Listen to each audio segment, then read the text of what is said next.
Hello and welcome back this week to our new episode of Together We Feel panel conversations.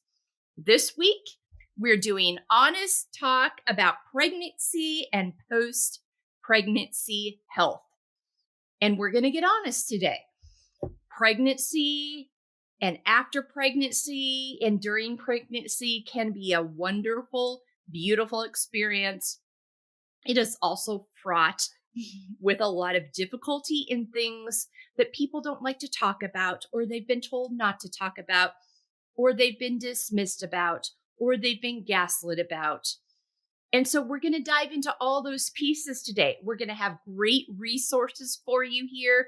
If you've dealt with infertility or are dealing with infertility, if you are looking for extra support in the birthing process, and if it is just harder than anybody told you it was going to be, and you're feeling alone in the struggle during and post pregnancy, we're going to have resources for that too. So it's going to be a very real conversation about this, because still in this time, and if you've been following the panels, we've been hitting on the tough topics. We've talked about menopause, perimenopause, period health, and today we're talking about pregnancy.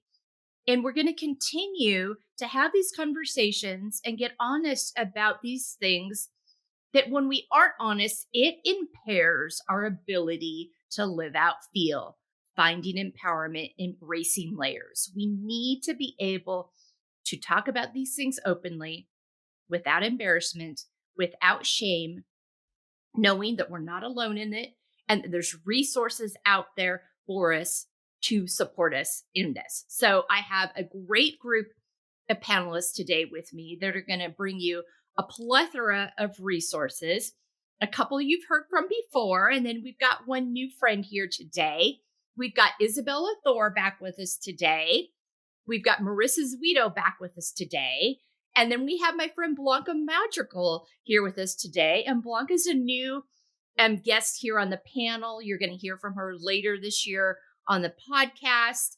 And she's here today with us with resources. She's a friend that I've met here locally through the groups I'm involved here in Fresno. Shout out to Fresno County Women's Chamber of Commerce for bringing us together, as well as GAL Gender and Leadership Program at Fresno State. So Blanca and I are connected in two different ways. So I'm super excited to have these women here with me today.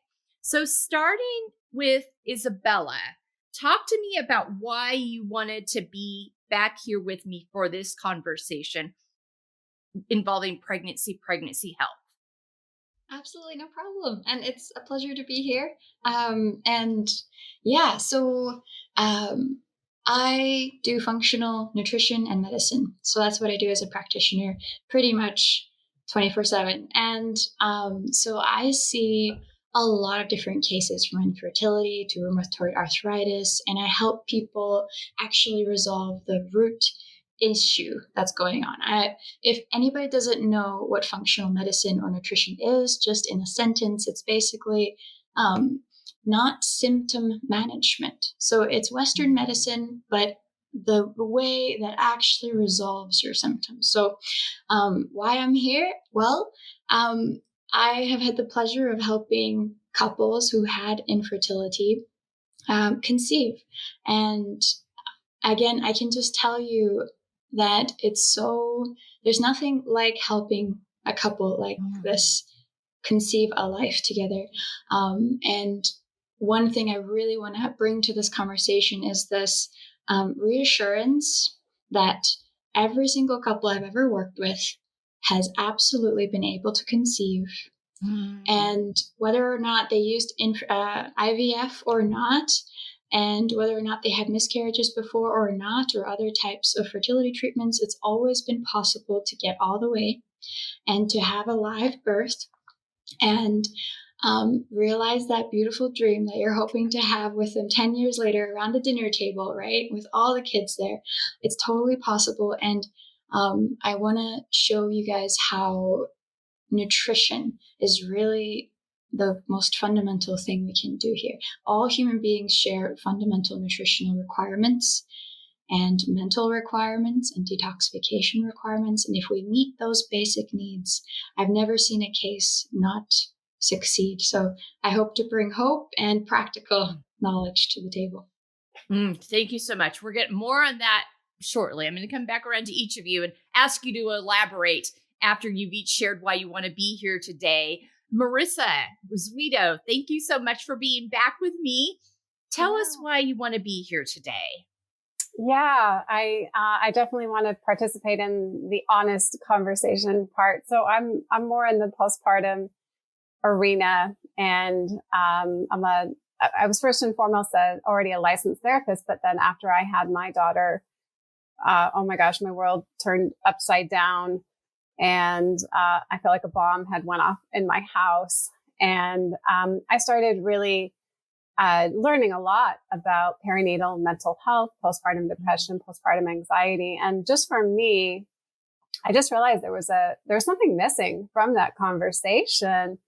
And it really was the validation on just how challenging and how hard bringing home, starting with the birth experience, but bringing home the baby.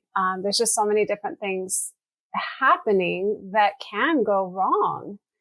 And when so many elements go wrong, it just can be so overwhelming. So I'm on a mission to really weigh heavily more on the validation and normalization of it, not to dismiss these real diagnoses, but to add to the conversation that sometimes it isn't about the diagnosis. Sometimes it really is just meeting somebody where they're at and saying, I get you. Either way, the goal is to get support and help, but it may not be a pathology issue is what I'm learning and discovering. Sometimes it is, but not always. And so, yeah, the honest part of this conversation, I'm all about it. Great. More on that to come. We'll come back to you. All right. Blanca Madrigal, tell me why you want to be here today and our audience. Right, because I just love talking about birth. I think I fell in love with it. Of course, everybody falls in love with this topic, hopefully, with their own experiences.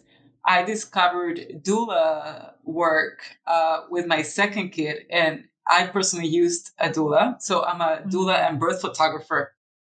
I personally used a doula, and I felt like that really helped me, especially through very different natural birth. I had a VBAC, but we'll talk more about that detail later. But so it's something that I discovered about 5 years ago, 6. And then I've been wanting to do it. But, I have all these projects, and I thought, oh, come on, stop it. And then one day I thought, well, I'll connect this somehow with my current projects. It's all connected. So I wanted to capture birth stories, but then I knew that I could provide something more to the mother because I've always enjoyed talking and sharing my experiences to support other mothers. So I've been doing the conversations, but I know I can provide physical and mental support in those moments. So it's interesting how we have the before conception here, the postpartum, and now, I'm the middle guy. Yeah. So I just love that there's this conversation, and then if it can touch one person, encourage more conversations in communities of girlfriends and families, why not? Yeah, absolutely. More on that to come because you have a personal story of why this became so important to you, and we're going to tap into that. All right, Isabella, back to you. Talk to me about a couple walks into you. They've been having trouble infertility wise. Maybe they haven't been off of birth control long enough, which I want you to address that piece. Maybe they've tried everything else. They've tried IVF. They've been off birth control for a while. They have had, sometimes maybe they've had multiple miscarriages. So maybe they can get pregnant, but they can't ever they always run into a miscarriage. So, I'm imagining you see all of these and not all cases are the same. So that brings its own complexity. But what are the first questions you start asking them when they come see you? Yeah, fantastic. You hit all the points of what could go wrong, like if it has gone wrong before the birth, what could it be? And yeah, not quite recently, I had a client who had all of those, both of them. The miscarriages, she had been on 10 years, I think, at least, on birth control. She'd only been off of birth control for a year or so, and had been expecting to just very easily restart that whole fertility cycle and just suddenly have very healthy egg. And then she even had a stillbirth for one of them. So that was quite harsh. Yeah. So I'm really, she really had it all. Wow. But good news is that she did, she also tried IVF and a few others that didn't work. When I saw her, she was on another round of IVF that had worked and had took, so to speak. And well, what was the first thing I asked her? I hope that what I share here is actually very relaxing to many people, because when I took her intake paperwork, I remember how many things, how many simple things she was missing. And that is always such a wonderful sign to me. For example, I saw a few days of her food and mood journal. So she just writes down her food and how she feels throughout the day. I'd have it for 3 days and I just read it. And one thing I noticed right away is that her protein was way low. She's also under eating a bit, which is very common. And these things are super easy to fix. So that's something that's very heartening to hear for most people when they feel like they've gone through it all and they're doing it all, but nobody has told them these basics. Yeah. So that's like the first thing. And we fixed that right away. And she could already feel energy and mood boost because, by the way, in case you didn't know, all of your hormones that make you feel good, that make you energetic, all the neurotransmitters that do the same thing in your brain, serotonin, oxytocin, etc. These things are made out of molecular pieces of food, right? Tiny pieces of food. Protein, carbs, fats, and some minerals and vitamins. And if you don't have enough resources to make these things, what will your body do? It won't make them. It prefers you sad, depressed, and anxious, and alive and breathing, compared to happy, not anxious, energetic, and not breathing. Like that, our body has a priority. It makes sense. And unfortunately, today, much of our food supply, I think everything, the latest data I've seen on this is that everything on our plate these days, except maybe the meat, is very, very low now in minerals and vitamins compared to even 50 years ago from what our soil used to give these fruits or vegetables, for example. So the easiest thing to do for almost anyone listening here is just to look at your protein. Are you getting at least, let's say, 1 gram of protein per every pound of body weight you have? Let's say your ideal weight is 150 pounds. So are you getting 150 grams of protein a day? You don't have to get it all from meat. Can you get it from broth, collagenous stuff? I prefer meat because it so readily absorbs in the human body. And you have to eat almost 1.5 times as much plant protein to get the same amount of grams absorbed. So it's just not worth it to me. Most people have a hard time getting even 100 grams of protein a day. So just do the easy thing, get a high quality meat source. And that's really, really, really important. So as you consider this example, stillbirth, miscarriages, IVF, thousands of dollars in IVF and other infertility treatments. Look how the simple stuff was missed by her doctors, right? In the allopathic care. Did they ask her, are you eating enough protein? Did they ask her, how is your mineral status? I have people go through a nutritional assessment questionnaire to actually assess which minerals are you missing which vitamins are you missing, and how is that expressing itself through your body symptoms, like back pain, like sore necks, like eczema, all these things, poor hair growth, bad nails, all these things, so many more symptoms I could name, but all of these little things are your body trying to tell you something. And by the way, that includes your mood and anxiety and your energy levels. And I want to mention one more little story here, and that I really mean it when I talk about depression and anxiety and energy being affected by your nutrition, because that's what brought me into this work. I became very, very suicidally depressed, and you can rank sort of depression by therapy standards. And one of the ranks that's the worst is when you actually start planning out how you're going to execute. And I was basically there. And something snapped me out of it, and I went and asked, what can I do about this nutritionally out of health? Someone I knew was in functional nutrition and medicine and just inspired me to take a look. And when I took a look and I tried even a little bit of these things I've already talked about, especially vitamin D combined with vitamin K2, guys, always have that on hand. It's like a switch went off and off in my head, and suddenly I had all the nutrients, what was required to feel good, feel optimistic, feel like a future is worthwhile building. Like these things aren't accidental. There's always, however, 0 point something of the population that is genetically just almost destined to have a terrible time. But that's not most of us. Most of us are perfectly formed, and all we are is struggling with the resources to actually fulfill our genetic potential.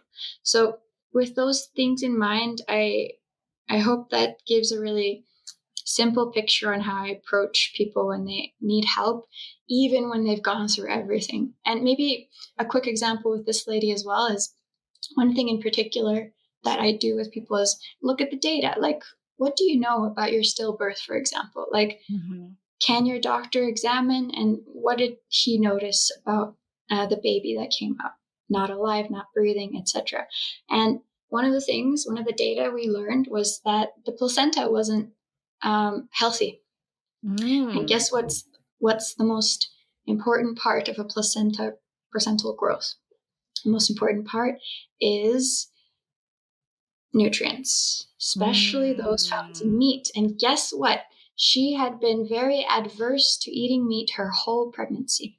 And this is a very common side effect of being on the birth control and then suddenly going off it and then expecting your body to want the right things at the right time. If you're adverse to meat, unless it's super toxic meat, but if you're adverse to meat, that's a sign your body still has some hormonal rebalancing to do before you continue this pregnancy and conception. So that's just a very, very quick example of what data you can learn from. And just a quick point, placenta quality is also influenced by the father's sperm. Literally the cells that start the growth of the placenta come from the sperm. So yes, the mom nourishes it from day one, but the quality of those cells are extremely important. So mom and dad, this is for you both. Yes. So dad's health is just as important, because for that sperm to be healthy, it takes both. So I'm so glad you brought that up, because so many times women carry the weight of, if they're having trouble either conceiving or can conceive but aren't able to have a healthy baby, they have a miscarriage, they have a stillbirth, the societal narrative is to blame. There must be something wrong with the mom. There must be something wrong with the woman. And we very rarely bring up the fact that it takes two to tango here. There's both sides need to be addressed and questions asked. So I'm so glad you brought up the fact that both need to be feeding and fueling your bodies in a healthy way. Going back to the meat part, I'm at the other end of the spectrum where I'm in the menopausal stage of life. Both those stages, that, wanting to be pregnant and have children and the perimenopausal require a lot of protein, and we don't. And so I've been paying a lot more attention to my macros at this stage in life. I wish I knew this years earlier. I've learned this over the last 6 months, the importance of really paying attention. And it's a slog to get my goal is 130 grams of protein a day on average, give or take. Oh boy, I have a long ways to go. I know, me too. Well, and the idea is if I can get 80 to 90% of that daily, then I'm well on my way. So if I shoot for 130, but if I get over 100, I'm like, okay, I feel good about that. One of the things that I do eat meat. I'm not but I find, grass-fed, healthy, organic, all those kinds of things. I'm very mindful of the meat choices. I eat a lot of fish, but I have found that, so I use F.E.E.L Zero. It's a organic Greek yogurt. And it's a great protein source. You can get the zero, and that makes sure, because you need healthy fats too, but you don't need too many healthy fats. And so the F.E.E.L Zero is a great organic, really healthy Greek yogurt. So what is your thoughts on that piece if you need other things to help supplement that protein? Absolutely. Well, to make it super easy, I'll list a few of my favorite examples, but these are all listed on my website too. It's totally for free. It's been there for years. It's a free protein guide and also how to use the formula to figure out the thing for you, like what you should aim for, your optimal daily protein. So it's Isabella Thor /protein-formula, I believe. So anyway, I'll give some examples from the guide. It's best thing I go for usually is one of three things. So depending on your dairy sensitivity, collagen, fantastic. Then there is whey protein or whey protein isolate. Go for collagen if you're super dairy sensitive. If you're not really dairy sensitive, then go for whey protein isolate. If you're totally fine with dairy, anything that I mentioned is totally cool, including whey protein. The last example would be colostrum, extremely nourishing. It's the first milk from a cow. It's a slightly different color from the white milk you usually get. And how do you use these protein powders? I recommend you do it first thing in the morning, half an hour to an hour after waking up. It gives the body a signal.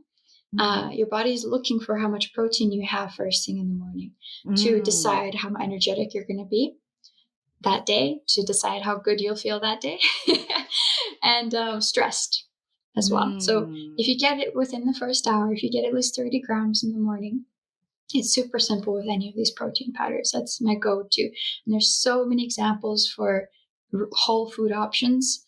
And I totally prefer that. My favorite is lamb.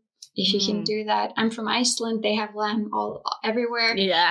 Beef is not common in Iceland. We don't really have much chicken either. So lamb is all day.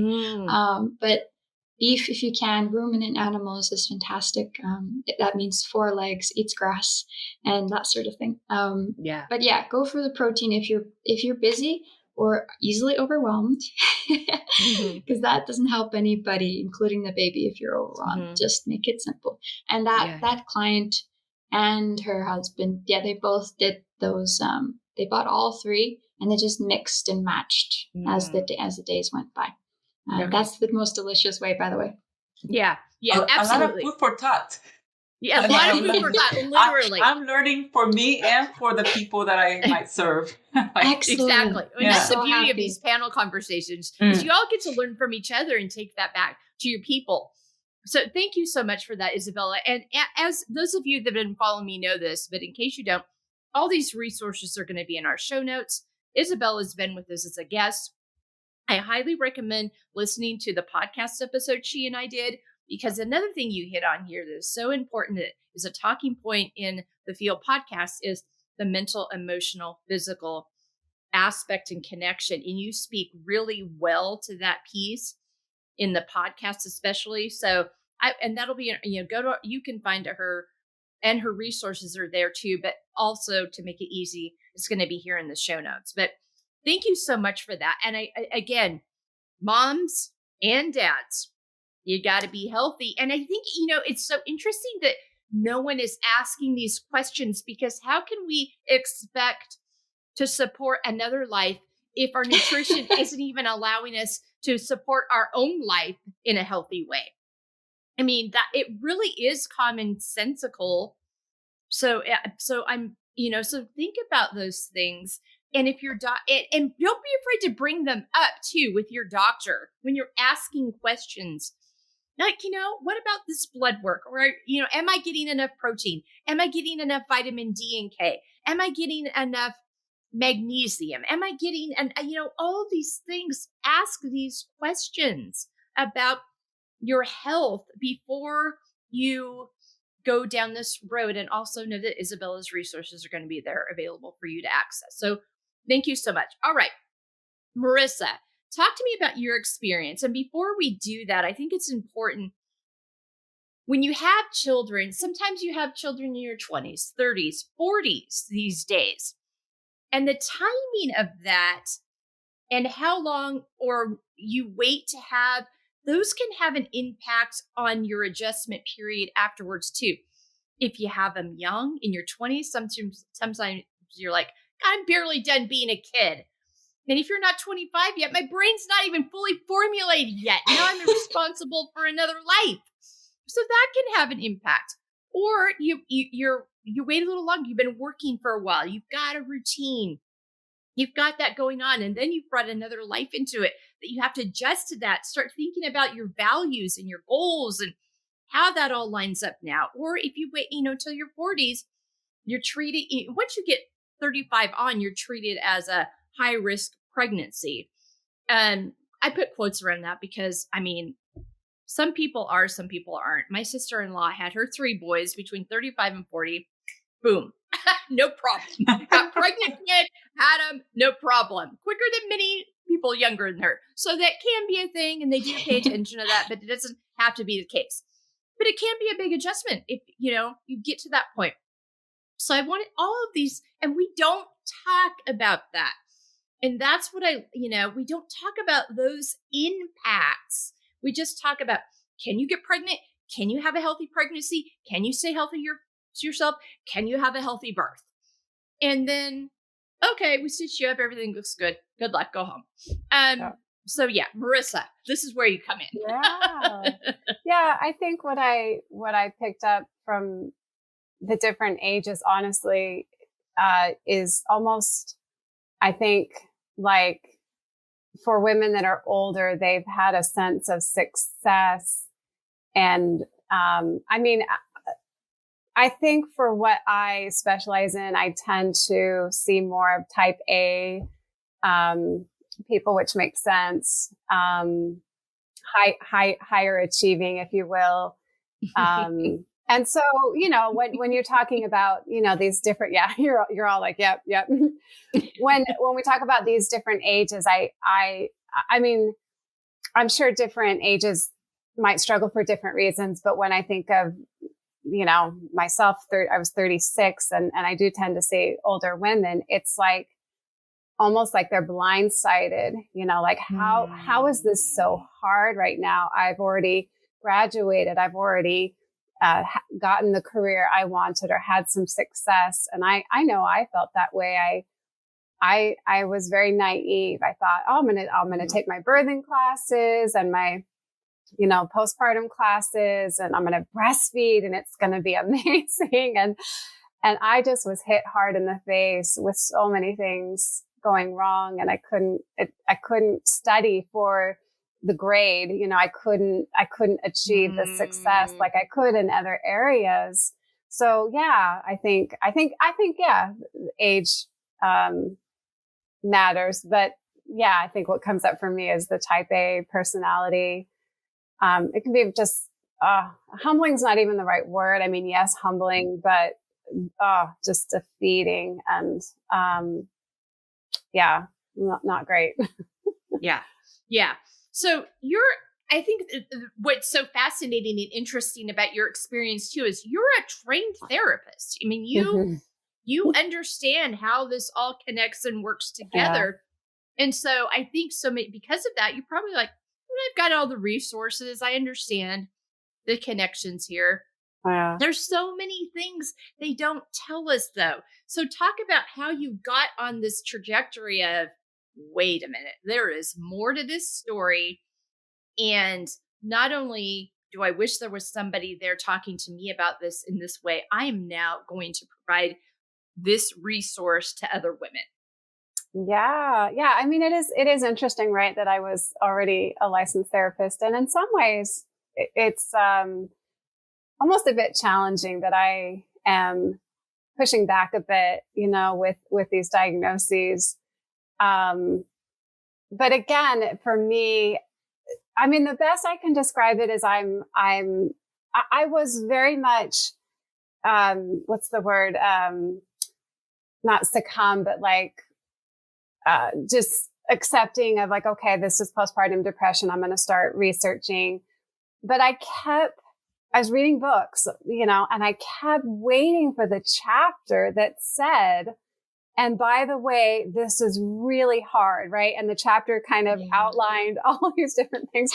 And I never found that chapter. Yeah. I mean, yes. I mean, I'm not saying that they didn't talk about sleep deprivation and all these different things, but I mean, I wanted like some real honest validation that I just never felt like I got. So that's what set me on that. The other thing too is that I had actually gone to a training for this specialty, and the trainer was going over the causes of postpartum depression, the usual causes I had always heard, hormonal changes, of course, and maybe a history of depression or anxiety, and maybe a lack of support, and all of that is valid.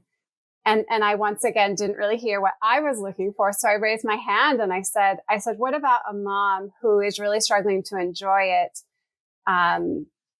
Because of all these things happening and the overwhelm. And she said to me that sounded pathological. And I think there were a lot of jaw drops in the room. I heard this a second time and I still dropped my jaw. I can't believe somebody used the word pathological with you. Yeah. And that's why women won't voice their thing, because they will be called crazy. Exactly. If you were to express the things that go up in your mind. Yeah. Yes. I'm so grateful that she said that, because that set me on my journey too. Like, really? Yeah. So I want to be, if someone were to ask that in any arena, I mean, I'm like, oh my gosh, of course you're struggling to enjoy it. Look at all these things you're going through. And it's just baffling that, it's baffling and heartbreaking that that isn't really our go-to. And I see it over and over again. Mom will post all these things that are happening. She's overwhelmed. She's exhausted, maybe even trying to figure out how to go back to work, or she is back to work. And the number of people that are just so quick to diagnose, maybe just kind of, again, Melissa, kind of like your husband, like maybe you had postpartum depression. It's like, what do I do with that? Like, and again, I feel bad because I don't want to diminish. It is a very real diagnosis. It's a yes and. Yes. There's more to it, but especially when somebody is listing 9 or more things, then at that point, I think it does a huge disservice to go to a diagnosis when it's like, did you hear what she just said? Yeah. And can you just affirm her that this is hard? Because I mean, I think that's the big thing. It's like, one, postpartum depression is very real, hormonally driven, very real diagnoses. And also coming home with a newborn without a handbook and trying to figure it out as you go, with sleep deprivation. If you're nursing, trying to figure out nursing, For me, nursing was a weird thing because initially, because my mom had not nursed. I had not grown up seeing women nurse. We were all formula babies. And there was a lot of internal family pressure, and I'll just leave it there, to nurse because for the health of the baby. And I get it. All the studies are there to support the health of the baby. I was not excited about it, but also I wanted to do what was best for my baby. So I nursed. And it was still I had my kids in the mid to late 90s. So it was still the time where nursing in public was kind of taboo. And if you did, you better be covered in a tent. Mm-hmm. So nobody, even though everybody knew what was doing, you're not supposed to know what you're doing. And so I found myself in a lot of public spaces trying to go, there were no places to go nurse. So I would sit in bathroom stalls on a toilet and nurse my baby. I would go into bathroom stalls when I went back to work and pump during lunchtime. And this incited a lot of tears, a lot of isolation, a lot of all these things that just felt really hard. Not to mention with my first birth, I tore like crazy. I did not have the episiotomy. I don't know why. It was my firstborn. I don't know. And that's a whole other story. I didn't. She was big. I tore. I was not very big at the time. I was a tiny little 120-pound woman pre-pregnancy. And yes, babies do come out of that tiny little hole. And, so anyway, we said we're going to be honest. I'm being honest. I tore. So it took me, my stitching was pretty in depth. It took me a while to heal. It took me 4 months before there was no pain down there anymore. And so that had an impact on how I was feeling and my health and how I was moving, and the impact of the intimacy with my husband, because no, everything still hurts. Just leave me alone. Being exhausted, going back to work, finding a daycare. And so did I have postpartum depression? I don't believe I did. I believe I had a lot of fear and anxiety and stress and exhaustion about all this overwhelm of things that were happening around me and all these expectations that I was trying to live up to make sure I was satisfying all the norms, family norms, societal norms. And no one was asking me how I was doing. And when I said how I was doing, there was a quick answer or a quick response, and no one knew what to do with it. And so I think that we have to make room for all of this and talk about it openly. My daughters are grown now. I love and adore them. Everything moved forward fine, but it was really hard, especially with my first one, that first 4 to 6 months. It was just really hard. That's all there is to it. And which really feeds into Marissa's experience of, how do you help women now? Talk specifically about how you help women now, Marissa. Yeah. So, it's, like I said, it's heavy on the validation, and the solutions are really intertwined. It's about giving permission. I think once they feel seen, it's like you can get your footing and you can begin to have confidence and you can make a choice. Maybe breastfeeding or pumping isn't serving me or the baby. I think I tend to be very solution focused, looking at the puzzle of why and how they're overwhelmed, and encouraging them to lean more into their partner or family and friends, or outsource and hire people. There really is so many solutions available. We just have to get out of our own way and let go of that narrative that I should be able to do this by myself. And there are so many different scenarios. There are moms that love it, and perhaps their babies, I know everyone has sleep deprivation and the challenges, but there are easier babies and colicky babies and beautiful, wonderful birth experiences and traumatic birth experiences. So it is hard not to compare, in that way, which is why I think it's taboo. If I share this with a mom that had the most amazing, wonderful experience, she's going to look at me cross-eyed. Mhm. So it is, yeah, just validating, and the solutions are intertwined with getting her back to having more balance, having more confidence, uh, making choices that aren't going to be guilt driven, but more Mm.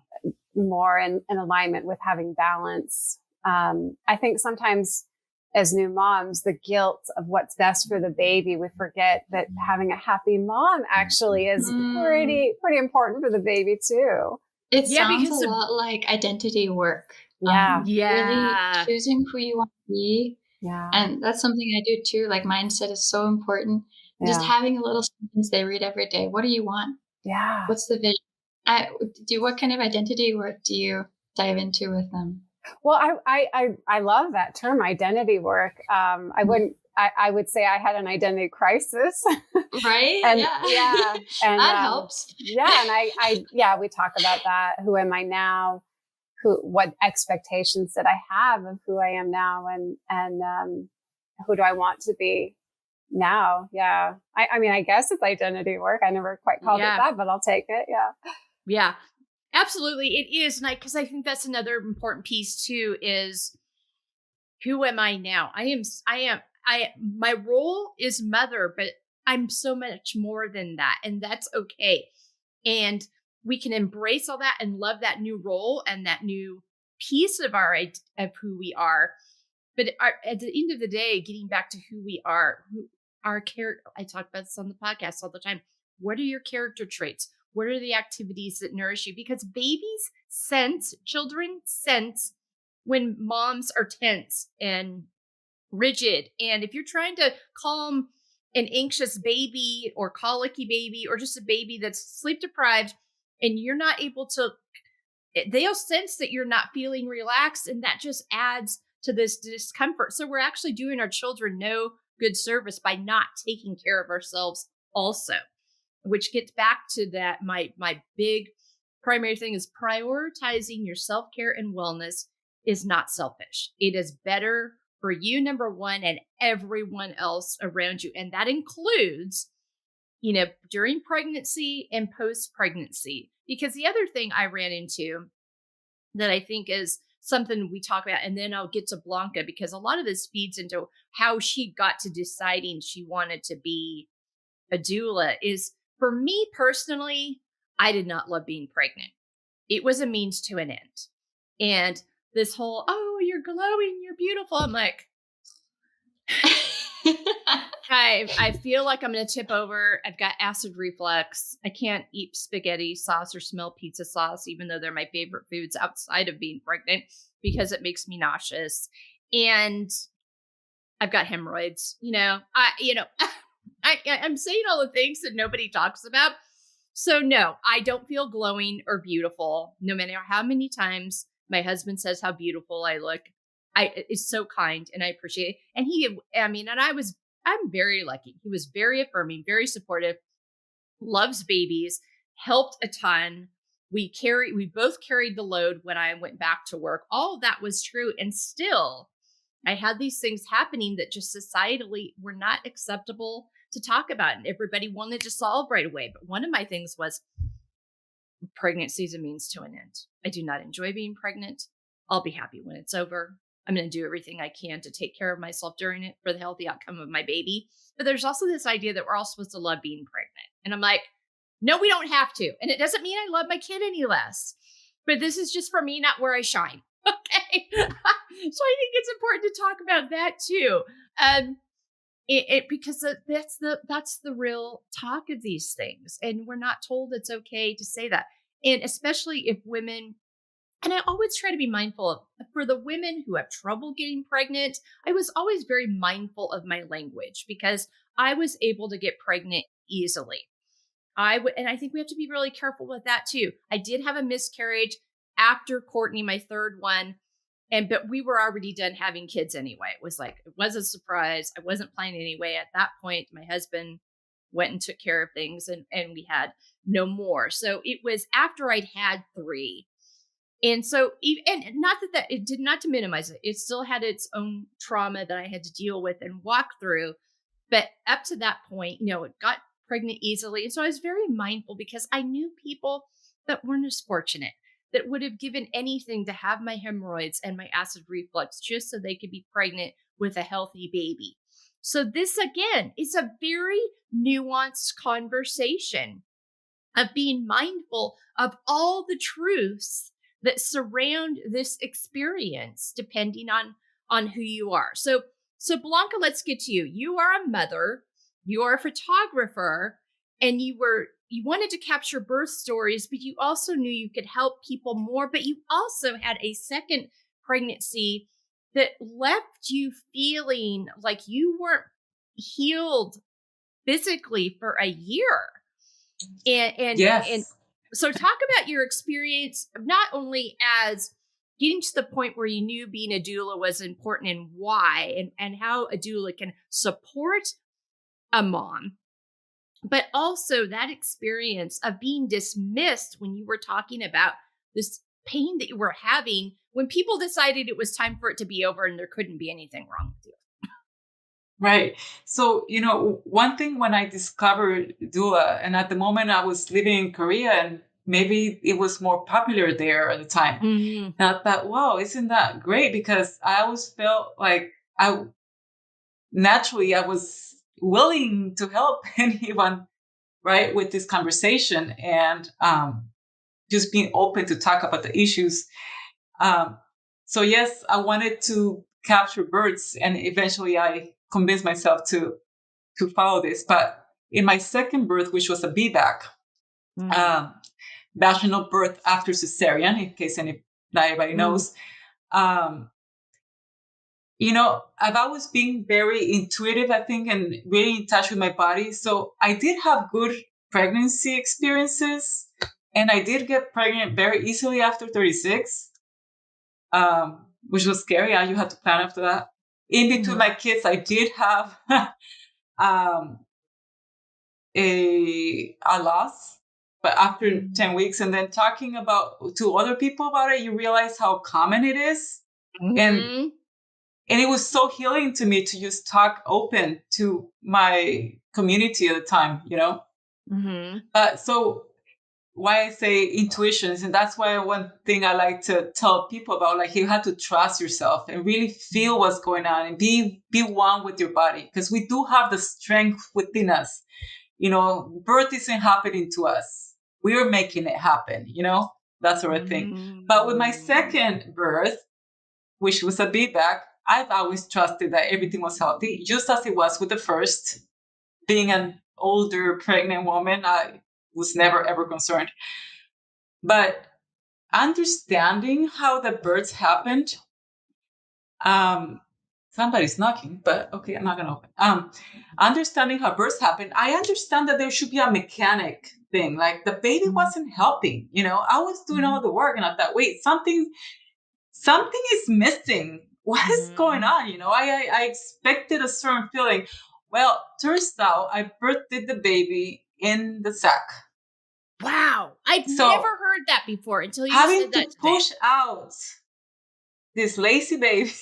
A baby that was not sliding down on its own.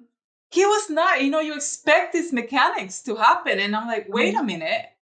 This is my first vaginal birth, but something is not right. It was right. Anyway, so that brought along with this some complications, because I had an internal tear at the moment. So everything was great. Of course, the baby came out. They opened the sack. He came out clean as ever. No need to clean it up. Skin to skin immediately. So everything was perfect. But of course, then I had the internal tear. Yeah. And there were stitches. I don't know if that made it worse, Yeah. But so after that, besides all the other postpartum things that you're dealing with, you mentioned the hemorrhoids and things, then there was the internal tear. And, months happened and there was still that pain. And I thought, well, something's not right, and then I did go even a year later, I think, close to a year later, to the doctor. And they're like, well, everything is visually right. Like, there should be no reason for pain. But, intercourse was quite painful.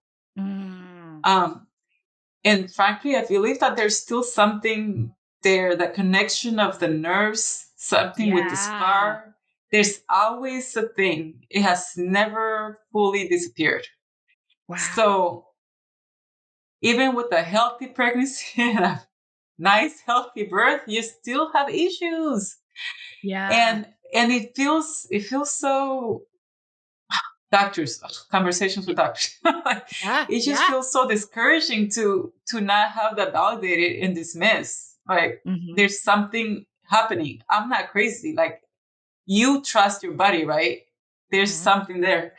Of course, now I'm finding out even with some local people, and maybe should look into some of those things to maybe heal. But I feel like there's forever this issue with the scar that's gonna live with me. Well, and maybe even scar tissue. I mean, scar tissue is painful, and I mean, I think there's just so many things. That's a classic example, though, of the dismissal when you don't fit within this neat little package that they've decided what this looks like. I'm sure you're all, nothing's bleeding, everything's sewed up. That doesn't mean, scar tissue, who knows? I mean, that's a very unique birthing process. Like I said, I've never heard of anyone having to go through a birth where the baby was still in the sac. And also, too, it's the and physical at the moment, exertion. Though, the exertion of it. Yes. I should have listened to my sister and had a second C-section. Like, what is going on? Because I trusted myself and my body, and that's the first step, right? And I have my doula there reminding me to, but of course there was something that wasn't and the traditional thing, but I was birthing at a natural clinic and they were doing as very little intervention as possible, which is great.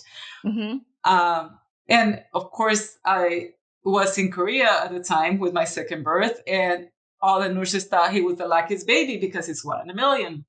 Don't quote me on that. It's a different ratio, but it's a lucky baby. I do know that scar tissue like that can sometimes just be causing interference. And there are some injections you can do that can resolve that interference. So I'm happy to talk afterwards if you like, but there's definitely some options. And hopefully it's just some interference from the scar. Yeah. So, that experience, thank you, Isabella. I would be glad to do that. That experience, and also I love to encourage women to speak out if they're having any concerns. Just recently a friend of mine had a concern about something she ate and how she was so concerned about her damaging her baby. But, it was a simple thing, and I reassure her that most likely that would not have any negative consequences. But, in my service to the women, I call it, I like to focus on the mother. Everybody's worried about the baby at the moment, especially at hospitals. Like the whole concern is the baby. And so that's where people like me come in, right? Like we're trying to focus on the mother and asking her and supporting her and comforting her, right? And really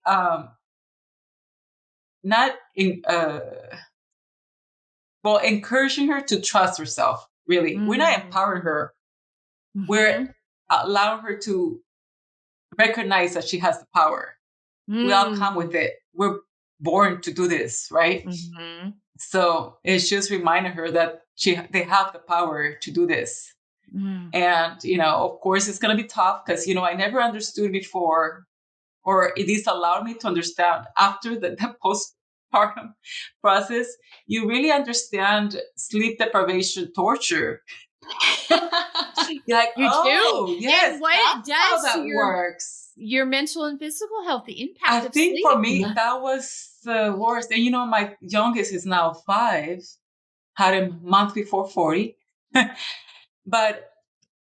And you really understand sleep deprivation torture. And if you can just address the one thing, you probably will address most of the things. Yeah. Something else that comes to mind, because I love that you're a doula and we're having this chat and you guys focus on different parts of the equation, so to speak. And why I always have some recommendations for doulas or a midwife is because they also know the little things that, yes, do have to do with the baby, but do affect the mom too. Like not cutting the umbilical cord right away, but waiting just 15 minutes so that your little baby isn't suddenly said to Just have cut iron off. deficiency or like odd little things that could be explained if you just let them have the rest of that blood and all the other nourishment that was supposed to be pumped. And Right. It's those naturally little interventions that will have a lasting impact. You know, with my first, I am convinced that she would have been born naturally had I not gotten an epidural. Why did I get an epidural? Because she was turned upside down. But everything pointed to me being able to birth naturally. But just in case, because she's upside down, but then what happens? The drugs interact, her heart rate starts going down. And of course, you need a C-section when you're at 8 centimeters dilated, you know? So Yeah. that, could you maybe walk through that just a little slower? Because I think that needs to be repeated and shouted everywhere. I wish I could cover this with all the people, but I can't always. So go for it. Like, how does it make C-sections inevitable, basically? well, you're almost prepared for it, right? They've already set you up. Yeah. That's, And it's Yeah. 4 p.m. They got to go home. You've already got set up. And at the time, little did I know, and again, I was in a different country with that first. I spoke and understood the language. I was in France. But, you know, there's this, they don't think that you understand as much, maybe. But, you know, I had everything set up. So, okay, I'm pregnant with my first. She's not turning. I'm never concerned. She's underweight, but she's healthy. I had no doubt. I walked to the hospital to facilitate the process, you know. It was like supposed to be a 20-minute walk. It might have taken 45 without the breaks in between to breathe through the contractions. So I'm doing everything right. But of course you show up and they do have the medical concern.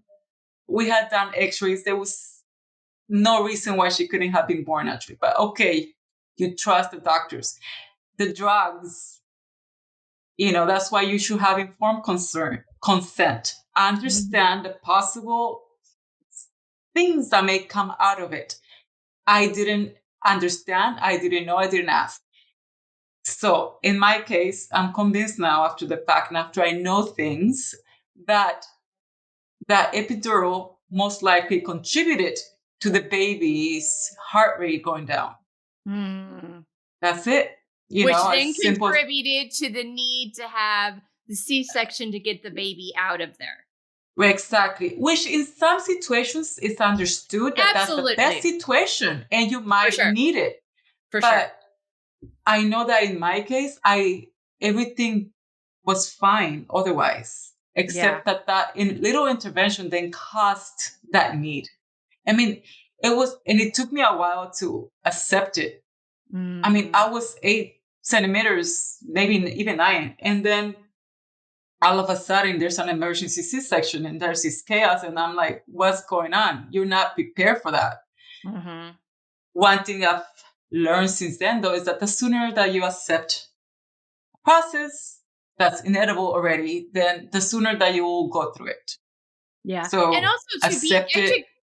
And being educated in advance. I mean, don't talk to me about this when I'm 8 centimeters dilated and having a contraction. Talk to me about this and the impacts of it prior to that. So I can have a well-informed decision that feels authentic and safe and healthy to me. And I feel like too, I mean, and we talk about this, and this is an issue around the world, that if you're breached, they automatically jump to C-section. And I get the whole umbilical cord around the neck concern. And also my mother-in-law, I think at least two of the 4 babies were breech and born naturally, and those kids are fine. They were 9 and 10 pound healthy babies. So let's not just assume that that's the default, but a lot of it's about time and money and all these other things that come into play with the medical, and not actually about the wishes of the parents being well informed and the health of the baby. So Isabella, go ahead, and then we'll get back. I just wanted to root cause it a little more. Let's ask ourselves. So this is why it's so nice to have a doula and have this chat. So why is the epidural given in the first place? It's an effective pain reliever. Okay, great. You know what else is an effective pain reliever? A lot of things that doulas can teach you. And also being prepared for as much as you can for the birth. If you can, doing it in a place where you feel very safe. Do you know how effective, calm, relaxed, trusting hormones are on the whole birthing process? It's like night and day. So if you can, try to be somewhere where you're super safe. If you can, try to be surrounded by people who freaking love you and you trust to do exactly what you ask them to do. And that will do so much for that ease of birth. And of course, the breathing, and of course, other things that doulas will go over. But let's ask ourselves, why are they giving the epidural? It's because of the pain. And why are you in pain? Because you're rushed. You're in an unfamiliar environment. There's strangers touching you all the time, and you're also rushed. You haven't done this before, and it just spirals so quick.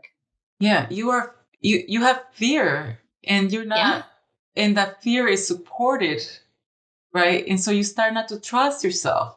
But there are measures that you can do where the pain, you like almost embrace it and ride the wave, right? Because it's part of the process.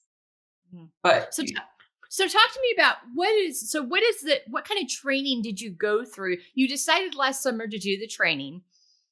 And so talk to me about that process, and then what it looks like when someone hires you as a doula, because you started this because of the photography piece and wanting to capture the birth story, but now you've added this whole doula tool to it, which is a really wonderful, beautiful package.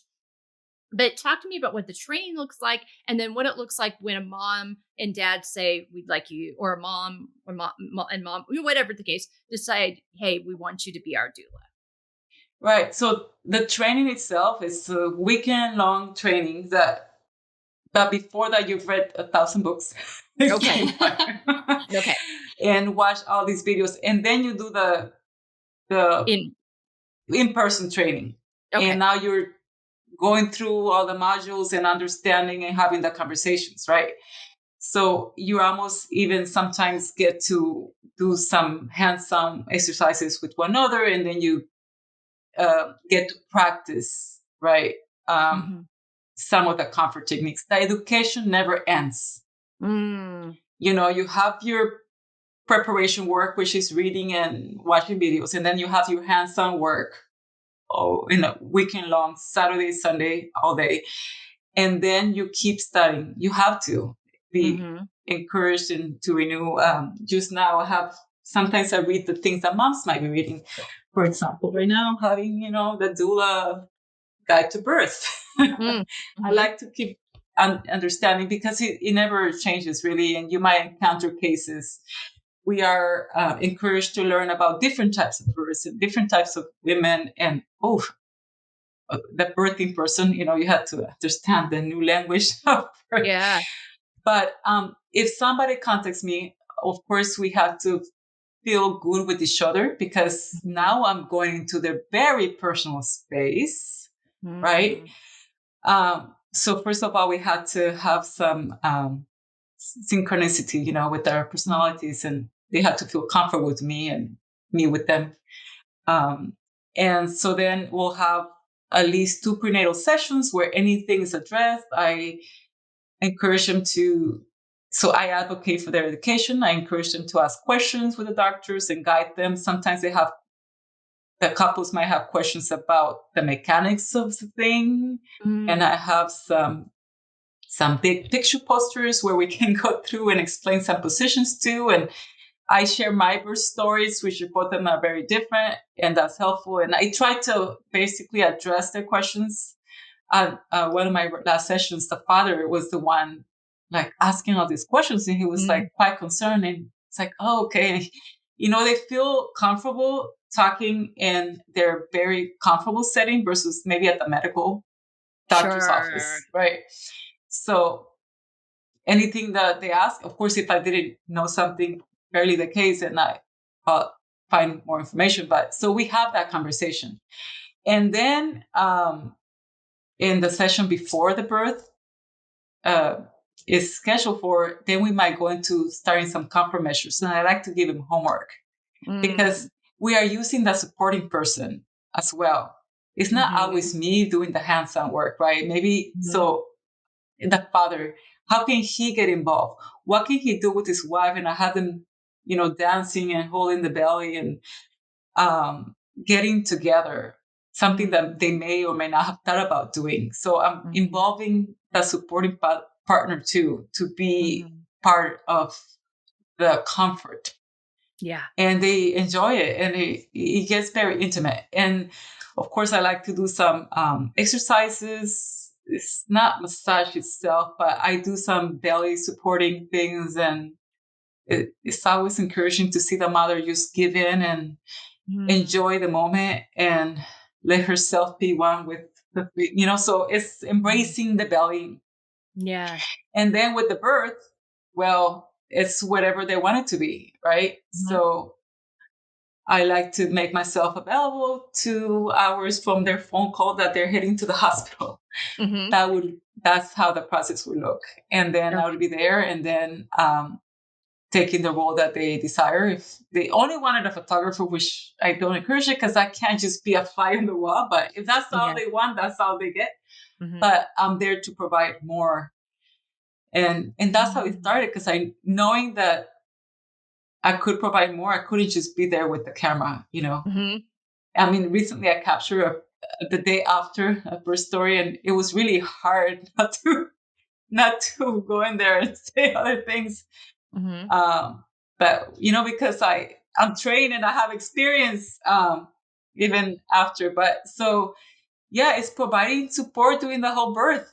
Really changing positions. Providing the things that we spoke about before that would help the mother in the moment. That's what happens in the prenatal sessions. Like asking the mother, like, what things help you in the regular basis to calm? Like, what do you do? Because you already have the answers. Let's just put them in that moment. And so I support them setting a space, and also, changing positions, reminding them to breathe. Yeah. Yeah, because sometimes when you're uncomfortable, you hold your breath and you don't know you're holding your breath. So it's my job to learn all these things that could potentially help you in the moment. Reminding you to go pee so you can make space for the baby, because as they're coming down, then you're gonna get that pressure. So it's really the little things, but being there to just make them feel comfortable and reminding them to trust themselves, because we have the power. Yeah, and then I love after it so much. Yeah. Oh, so good. Go ahead. Oh my God, I can't even watch like births on TV now. I'm like no, oh God. You're getting it's like propaganda. It's awful. How far in advance do you start working with parents? So do they call you at 4 months along, 5 months along, 3 months along, 6 months along? When's the first time you meet them? Because I would imagine there's a process of them getting to know you and trust you so they do feel comfortable with you. I find that most people will start thinking about this at 4 months. Okay. After the first trimester, it's difficult. Now they're like, now the mother is feeling a little better if she has some, getting adjusted to the hormonal changes. And then these 4 months is when you're getting back your energy in general. And that's when they're thinking about it. And that would be a good time, I think, at 4 months to start building that relationship. Okay. I have someone that's, I think, giving birth in April, and that conversation is just starting. So I don't know where that's going to go. I think some people wait late. Yeah. But 4 months is a great time because maybe they're interviewing, and I may not be the one selected, but I suggest to them that to start getting to know somebody. Yeah. At 4 months. For sure. Okay. That helps. So helpful. Oh my gosh. So much good stuff here. All right. There are these just short film suggestions I would make just to rewire how you think about birth and what's possible, because what you see on television is not it's like a horror the only movie. possible. Yeah, and stressful, and makes people not want to have babies. So I believe it's called orgasmic birth, and it's powerful. Watching relaxed, in love, integrated births with and without help, and just seeing it again and again. You get just all these different couple stories and just their birth, and you just, something inside you relaxes a lot. I remember a story of a friend who had a traumatic birth experience, and her son had gone through that. And at one point, the son watched this documentary again and again, and that's all he wanted to watch. There was no explanation. And then after his 20th time or something, he just, something in him shifted, and it seemed to have helped him heal from that experience himself. So it's fascinating. Was this baby the one that your friend had that traumatic experience with? Yes. This is a friend of a friend. I don't know them personally, but it's fascinating how just seeing what's possible shifts everything inside you, your belief system, and calms you down. It's worth seeing. Yeah. And it is, I have to be mindful, or all of us probably, we have to be mindful of previous trauma or that the person might have had. Yeah. Right. So because sometimes they might not even realize it until the moment, and they might be holding back, and they don't realize why, but it's because of unaddressed trauma from the past. Yeah. So even that goes into the conversation. That's a whole other topic, probably. Yeah, but that's important to acknowledge too. But I think too, because I want to go to Marissa real quick to see if she's any questions have come up for her in all of this too, and before we wrap up, but I think it's important to realize it's having a doula is just another voice in the room, and it can look like whatever you want it to look like. Whether you're doing a home birth, whether you've picked a clinic or a hospital or a space, it's a place to have another voice in the room to remind you of what you're capable of, that you feel safe with, that you feel warm with, that you feel known with. That's so much value. Marissa, I know you've got to get off in a few, but before you do, any questions or thoughts that you've heard here, and then also where people can find you? Yeah, I wish I'd had a doula. I really do. Hindsight, right? But yeah, I think I can see the beginning and the middle, the end, all of us, playing a part in feeling supported and feeling safe. I couldn't agree more. There's so much hindsight I have now. So my what do you call it? User, I guess, everywhere you can find me, social media, is Postpartum Happiness. So postpartumhappiness.com, at Postpartum Happiness for Instagram, Facebook, TikTok, all the things. And website has a ton of resources. There's a free guide, and email is their info@postpartumhappiness.com. Okay, great.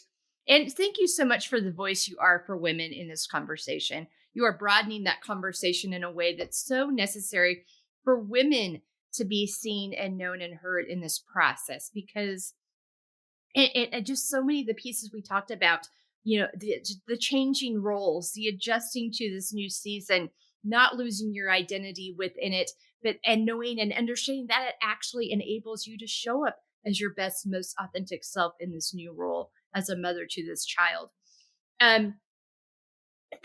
All of you, I hadn't thought about this, that we all kind of represent here. You all represent different parts of the process. So I'm so thankful that we were able to bring you all together today for that, because we really did hit the before, during, after, and everything in between.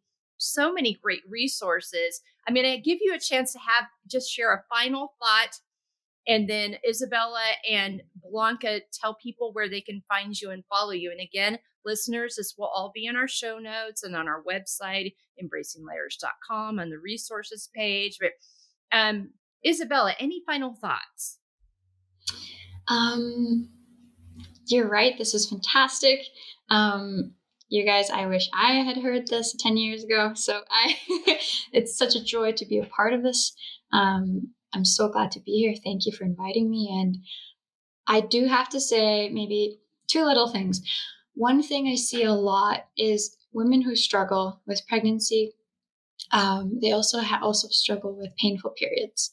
So let's fix that, because that's not normal. And we've done a few podcasts with Melissa on this. And yes, go see our period. Yeah, go check our period panel show. We talked this about is that. Like when I started my practice, this was like the first thing I was like really into. But now I see people for all sorts of things. So those two guides, the pain-free period guide and the protein formula guide, they're just evergreen on my website. Find them, use them. They're totally free, no strings attached. And what's your website? My website is isabellathor.com, just my name. Okay. And it's Thor like the god of thunder, because I'm from Iceland, which is fun. So it's always at the top there. Grab it, use it. It makes a huge difference. And then the second thing I'd say is just there's nothing like seeing. If you can't get yourself a pregnant friend to watch, then go and watch these movies. There's, like I said, orgasmic birth, like how to have a safe, embracing experience. I think there's a long subtitle underneath. It's an old film, but they did such a good job representing everybody. I'm going to write that down and we'll put that in our sources. Okay. Good. Yes, good. And another film, which is more about how the system of hospitalizing births is making births worse, is called The Business of Being Born. It's I must see if you ever want to change how you look at allopathic medicine and the birthing process. You guys, birth is not an emergency. Okay. Of course, there are situations where you need help, professional help. But in most cases, that's not the case. And it's just like what I mentioned with functional nutrition and medicine. Most people are perfectly formed and they're just operating in deficiency, stress, or toxicity. And we just got to fix these one at a time and you're good. So that's what I'd leave with. All right. Blanca, any final thoughts? Again, this has been a pleasure. I love how we always learn more things. Isabella has some things here too that I'm going to keep in mind. I can refer anybody that's having, nutrition stuff. Final thoughts are just to trust the process. We have all the tools within us. We just have to access them, Yeah. I love that. That's really beautiful. How can people find you if they want to work with you as a doula? Yes. So my website is doula.blancamadrigal.com. I'm sure you will spell it out. And my Instagram, where I'm trying to post more things under, and there is Madrigal Birth Photography Doula. Okay. I might try to make it shorter than that. But you know what? Let me tell you one thing though. I left my last name there because what do I find out? That Madrigal has something to do with like the mother or the womb. Wow. Like the name Madrigal is like of the womb. Oh, so wow. I'm like, beautiful. I'm getting chills right now. To do this. I'm getting chills. So in an old definition of it, it's like of the womb. So of course it had to be in the name. Absolutely. Wow. And it's my last name too. So it's just, it's just meant to be. That's fantastic. It is meant to be. Oh my gosh. Just like this conversation. Thank you so much today, ladies. This was fantastic. And those out there listening, just know that there's these resources out there for you, and that it's safe and okay to be honest about your experiences, to ask all the questions. No question is stupid. No question is wrong. No question should be dismissed. No question should be gaslit. And if you're working with someone that's doing that to you, then find somebody that won't. And know that these resources are available for you to turn to and to help you. Because Isabella, you work with people all over the place. I mean, you don't, so that's the beautiful process. And that part is she works with people, everywhere. So these resources are available, these support systems. Be open about your stories. We got to take the stigmas off these conversations and help women to feel safe and known in their stories and experiences, and that they're not dismissed, that they're valued and they deserve to be heard, and they're not alone in these conversations. So thanks so much for joining us in this panel conversation. Together We Feel, as we've been talking about honest talk about pregnancy and post-pregnancy health. Again, resources in our show notes. Go to embracinglayers.com. Find Isabella's podcast episode on our website and listen to it, because it's full of information of all the things she does. Yes, and Blanca will be back with us later this year on the podcast. Blanca's going to go there right now. All right. Thanks, ladies, for being with us. Take care and have a great week. Have a beautiful day. You too.